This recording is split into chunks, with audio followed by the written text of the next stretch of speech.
राजधानी भोपाल से साइबर अपराधियों ने नगर पालिका की वेबसाइट को हैक करने की कोशिश की। इसके साथ ही मिडिल ईस्ट के हैकरों ने साइट पर सेंधमारी की कोशिश की है। मामला जब सामने आने के बाद वेबसाइट की सुरक्षा पर अब सवाल उठ रहे हैं। रिपोर्ट में दिखाते हैं।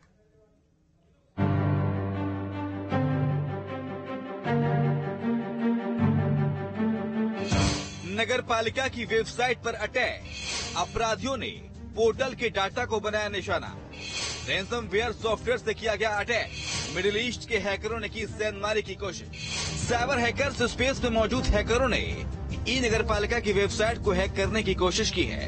रैंसमवेयर सॉफ्टवेयर से अटैक करने वाले हैकरों के निशाने पर सरकार के 1200 करोड़ रुपए और विभाग की कई महत्वपूर्ण जानकारियां थी। देखिए, बेसिकली हैकिंग वर्ड यूज करना तो ठीक नहीं है। बेसिकली साइबर अटैक की कोशिश की गई उस पे, जिसमें कुछ फाइलें इंक्रिप्टेड की गई। जब हमने सर्वर ऑन किया तो हमको किसी एक दो सर्वर पे कुछ फाइलें इंक्रिप्टेड दिखी। जैसे ही इंक्रिप्टेड फाइलें दिखी तो हमारी टीम ने को डाउट हुआ कि ये साइबर अटैक हो सकता है। दरअसल ये पूरा मामला 21 दिसंबर का है, जब नगरीय विकास और आवास विभाग में दूसरे पोर्टल की लॉन्चिंग की तैयारी की जा रही थी।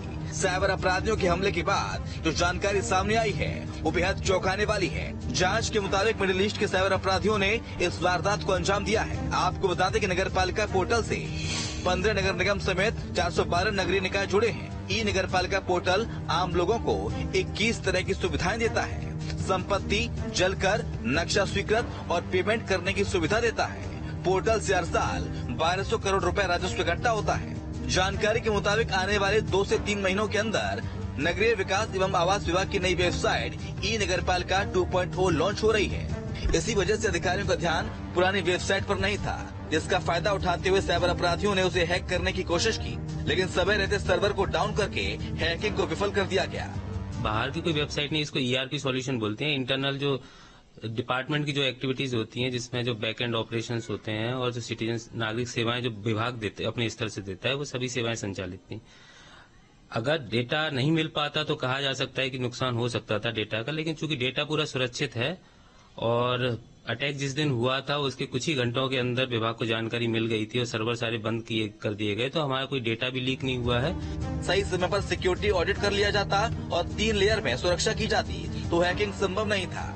के रखनी चाहिए और उसी से हम बच पाएंगे, वरना अन्यथा कई ऐसे लोग हैं जो कि हम बात करें अगर भारत के ही हैं तो हो सकता है वो भी अटैक करें, तो उनसे बचने के लिए हमको एक आईटी की टीम तैयार करके उसको सपोर्ट में रखनी पड़ेगी। इस घटना के बाद कई तरह के सवाल उठ रहे हैं। अगर अपराधी अपने मंसूबे में सफल हो जाते तो कितना नुकसान होता? जनता और सरकार की वेबसाइट की सुरक्षा की अनदेखी क्यों की गई? समय पर सिक्योरिटी ऑडिट क्यों नहीं किया गया? भविष्य में हमले नहीं हो इसके लिए क्या उपाय अपनाए गए?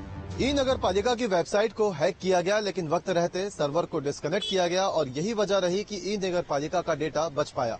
लेकिन अब इस वेबसाइट को पूरी तरह से सिक्योर करने की कोशिश की जा रही है। 3 लेयर में इस वेबसाइट को सिक्योर किया जाएगा। हालांकि अभी भी कई सारी सेवाएं बाधित हैं, जिसे सोमवार से दोबारा से सुचारू रूप से शुरू करने की भी बात की जा रही है। वीडियो जर्नलिस्ट प्रदीप के साथ गौरव गुप्ता, न्यूज स्टेट, मध्य प्रदेश, छत्तीसगढ़। मध्य प्रदेश में